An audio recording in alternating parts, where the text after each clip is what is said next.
नमस्कार। राजकीय मीरा कन्या महाविद्यालय आपका स्वागत करता है। मैं अनुपम। मेरे YouTube चैनल पर आज हम बीए सेकेंड ईयर के बच्चों से बात करेंगे और बीए सेकेंड ईयर में हम गद्य की जो है पुस्तक का अध्ययन लगातार कर रहे हैं और उसमें पिछली कक्षा में हमारे हजारी प्रसाद द्विवेदी द्वारा लिखित मेरी जन्मभूमि पाठ जो है पूर्ण हुआ था। उस पर जो है हम एक आपको प्रश्न भी देंगे, उसको आप सॉल्व करके अपनी कॉपी में रखिएगा और एक पेज जो है मैं लिख कर दूंगा, तो उसको आप परीक्षा में प्रयोग करें तो काफ़ी अच्छा होगा। और आज हम जो एक नया साक्षात्कार टाइप कविता से भरा हुआ निबंध शुरू करेंगे। उसका शीर्षक है कबीर साहब से भेंट। ये रामधारी सिंह दिनकर जी द्वारा रचित है और आप रामधारी सिंह दिनकर जी से भली भांति परिचित है।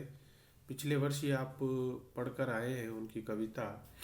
और मैंने जो रामधारी सिंह दिनकर जी पर आपको लिखाया था और पढ़ाया था वो पहला हिस्सा काम का है, जहाँ उनके हम व्यक्तित्व पर बात करते हैं उसके ऊपर भी मैंने आपको लिखवाया था। आज फिर से चर्चा कर लेंगे, कोई वो इशू नहीं है। अगर आपके पास पिछले वर्ष के नोट्स हो तो और अच्छी बात है। और कविता यहाँ नहीं है, यहाँ रामधारी सिंह दिनकर जी के गद्य कृति जो है वो सिलेबस में लगी हुई है। लेकिन चूंकि रचनाकार का व्यक्तित्व जो होता है वो अपने उससे परे नहीं होता है। कविता और कहानी और तो ये अलग अलग साहित्य की विधाएं होती है, लेकिन साहित्यकार जो है उन सब से मिलकर ही बनता है। तो थोड़ा सा रामधारी सिंह दिनकर के बारे में आज हम दोबारा बात कर लेते हैं, ताकि जब हम उनके निबंध को पढ़ेंगे तो आप जो है और अच्छे से जान पाएंगे। और वैसे भी परीक्षा का पैटर्न है कि कवि व्यक्तित्व पर, रचनाकार व्यक्तित्व पर प्रश्न बार बार पूछे जाते हैं, तो इसलिए भी हम दिनकर जी को वापस थोड़ा सा आज ध्यान कर लेते हैं और फिर बाद में हम जब भी पढ़ेंगे तो इस निबंध के बारे में ही बात करेंगे। कबीर साहब से भेंट, नाम से भी आपको पता चल ही रहा है कि कोई व्यक्ति कबीर से मिला है। अब कबीर तो 500 वर्ष पूर्व हुए थे, लेकिन यही तो साहित्यकारों की कल्पना शक्ति और चमत्कार होता है कि वो जो है गति उनकी, और वो समयातीत होते हैं, कहीं भी वो जाकर किसी से भी मिलकर अपनी बात कर सकते हैं। तो दिनकर के बारे में आपको एक तो ज्ञात चीज़ पता ही है कि वह उत्तर छायावाद या जिसको छायावाद के बाद का काव्य कहते हैं उसके एक बहुत बड़े कवि हैं और लोकप्रिय कवि हैं। यानी दिनकर की कविताएं आज भी अगर आप बिहार उत्तर प्रदेश में किसी व्यक्ति से मिलेंगे, पुराने लोगों से, नई पीढ़ी ने तो साहित्य थोड़ा पढ़ना लिखना कम कर दिया है, पुराने लोगों को आज भी दिनकर की जो पंक्तियां हैं वो याद है। और वह जो है आज भी दिनकर का स्थान उनके हृदय में बहुत ऊंचा है।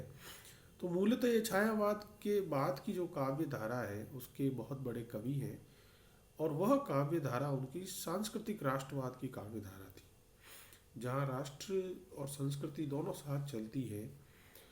और उनके इस सांस्कृतिक रूप का जो चिंतन है वो उनके गद्य में प्रकट होता है। यानी जो कविता में वो राष्ट्र, संस्कृति, धर्म, अध्यात्म और कर्तव्य, अधिकारों की जो बात करते हैं, उनका आधार जो है वो उनकी गद्य की राइटिंग है।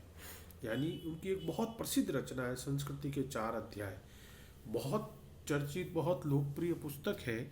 और उसको आप मतलब कई लोगों ने उसको उस तरह से पढ़ा है जिस तरह से समझ लीजिए कि आप गीता या रामायण को पढ़ते हैं, उस तरह की क्वालिटी उसके अंदर है। और उसी पुस्तक पर उनको साहित्य अकादमी पुरस्कार भी मिला था। ये पिछले साल भी मैंने चर्चा की थी, इस साल भी वापस आप इसको ध्यान कर सकते हैं, क्योंकि प्रश्न तो कहीं से भी आ जाता है। तो संस्कृति के 4 अध्याय पर उनको जो है वो साहित्य अकादमी का पुरस्कार मिला था। और उर्वशी पर उनको ज्ञानपीठ पुरस्कार मिला था। उर्वशी जो उनकी कविता की जो एक पुस्तक है उस पर उनको ज्ञानपीठ पुरस्कार मिला था। तो ये 2-2 नंबर के जो छोटे प्रश्न आते हैं कई बार, उनको थोड़ा सा इस तरह का तथ्यात्मक उनमें पूछा जाता है, इसलिए मैंने आपसे आज चर्चा इन दोनों की अभी कर ली कि उर्वशी और जो संस्कृति के 4 अध्याय है उनका उनके लिए क्या महत्व है। आपने पिछले साल दिनकर को पढ़ा होगा, तब आप उनकी कुछ मूलभूत विशेषताओं से तो कविता के द्वारा जो है रूबरू हुए होंगे। उनकी कविता जो है वो अपने गद्य का भी बता देती है कि वह एक तरह की ओज, एक तरह के वीर रस के कवि हैं। एक तरह के उनके अंदर जो है एक अग्नि है। अगर हम उनको अग्नि का कवि कहें, हम उनको आग का कवि कहें तो ज़्यादा बेहतर होगा। और अपने समय समाज से बेहद जुड़े हुए वो रचनाकार है। यानी उनकी रचनाओं में साहित्य और अपना समाज जो है बहुत अच्छे से जो है वो व्यक्त होता है। और यद्यपि उनका कवि रूप बहुत चर्चित हुआ, कई बार होता क्या है किसी रचनाकार के साथ कि उसका कोई एक रूप बहुत प्रसिद्ध हो जाता है ना, तो उसका दूसरा रूप लोगों को इतना ध्यान नहीं आता या उतना वो उसकी ओर ध्यान नहीं करते, जाते नहीं है उसकी ओर। तो वही दिनकर के साथ हुआ। दिनकर का कवि रूप इतना चर्चित हुआ, मंच पर भी जब वो कविता पढ़ते थे तो बहुत फेमस वहीं से हुए।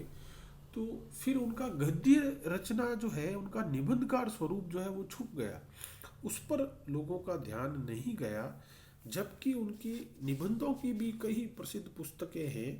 दो पुस्तकों के नाम तो आपको याद रखना है, और ज़्यादा का रखो तो और अच्छी बात है, क्योंकि परीक्षा में जो है वो प्रश्न ऐसे ही पूछता है कि निबंध जो है दिनकर, रामधारी सिंह दिनकर के किन्हीं दो निबंध पुस्तकों का नाम बताइए। तो उनके प्रसिद्ध निबंध संग्रह है मिट्टी की और, अर्धनारीश्वर, रेती के फूल, वट पीपल और साहित्यमुखी। यानी ये जो कुछ उनकी निबंध संग्रह की पुस्तकें हैं, मिट्टी की ओर, अर्धनारीश्वर, रेती के फूल, वट पीपल, तो इनमें से कोई भी आप दो तीन याद रख लीजिए तो एक संभावना बनती है छोटे प्रश्न की। तो वो भी जो है आप इससे कर सकते हैं कि दिनकर की कोई दो निबंध संग्रह पर बात कीजिए, तो हमें पता चल जाता है। और कविता के संग्रह तो आपको पिछले वर्ष की भांति पता ही है, याद है आपको। रेणुका है, हुंकार है, रसवंती है, उर्वशी है, रश्मि रथी है। तो कुरुक्षेत्र बहुत प्रसिद्ध उनकी रचना है। तो कविता के क्षेत्र से तो आप बहुत अच्छे से परिचित होकर आए हैं।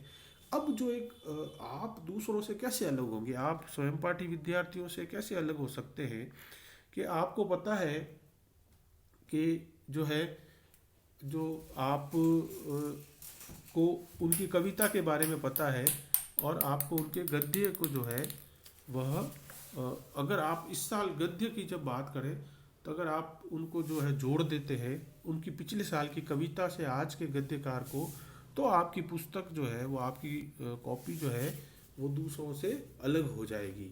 यानी परीक्षक ये देखेगा, अरे इस बच्चे ने पिछले वर्ष रामधारी सिंह दिनकर पढ़ा था लेकिन इसको आज भी याद है।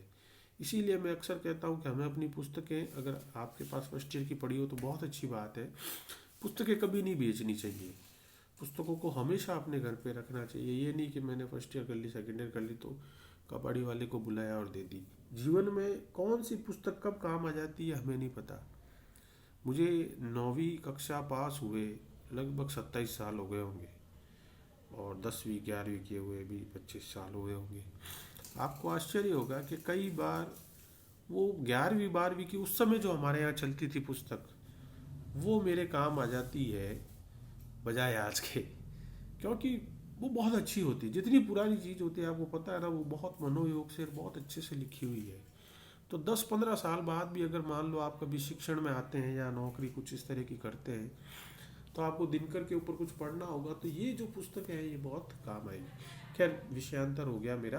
तो आप दिनकर के कवि रूप से परिचित हैं, ओज के कवि हैं, वीरता के कवि हैं, सौंदर्य के कवि हैं, और वही जो उनका गद्य का स्वरूप है वो सांस्कृतिक चिंतन है, वो समाज की चिंता से जो है वो बना हुआ है। और एक वो चीज़ जो कहते हैं कि जो उनका विद्रोही स्वरूप और वो है, वो इस निबंध में उस तरह से नहीं आएगा जिस विद्रोही स्वरूप को हम मानते हैं और देखते हैं। जैसे वो अपनी डायरी में एक जगह लिखते हैं कि प्रत्येक जाति की आध्यात्मिक विशेषता होती है, कोई सांस्कृतिक वैशिष्ट्य होता है, संसार और जीवन को देखने की कोई दृष्टि होती है। जो कवि इस दृष्टिबोध को अभिव्यक्त कर दे वही राष्ट्र कवि है। देखिए कविता का भी जो वो आधार बना रहे हैं वो वही कह रहे हैं कि प्रत्येक जाति में एक आध्यात्मिक विशेषता होती है, यानी हर एक का एक फिलोसॉफिकल एंगल होता है। प्रत्येक जाति मतलब यहाँ मनुष्य समुदाय, कहीं का अलग अलग मनुष्य समुदाय, अमेरिका का, भारत का, भारत में भी कई अलग अलग जाति समुदाय है। यहाँ मनुष्य समुदाय कह रहा हूँ मैं जो क्षेत्र से है, या वो कास्ट वाला मामला नहीं है। उसका एक कल्चरल आइडेंटिफिकेशन होता है और उसका एक कोई विजन होता है। तो जो कविता होती है वो इसी को देखती है। तो उसी तरह से जो गद्य होता है, दिनकर जी का भी जो गद्य है वो भी उसी तरह का है कि वो जो है वो अपना एक अलग विजन जो है वो इस निबंध में आप देखने को मिलेगा। और प्रयोगात्मक निबंध है ये कि जी कबीर साहब से ये मुलाकात कर रहे हैं। शीर्षक में ही आप देखते हैं कि एक तरह का जो है प्रयोग है। तो इस पर हम और चर्चा करेंगे निबंध पर भी। तो यहाँ आपकी पुस्तक के में लिखा हुआ है कि अभिव्यंजना की प्रसन्नता, शक्तिमत्ता दिनकर साहित्य में सभी जगह दिखती है। भावात्मकता, सजीवता और धारावाहिकता उनके निबंधों की विशेषता है।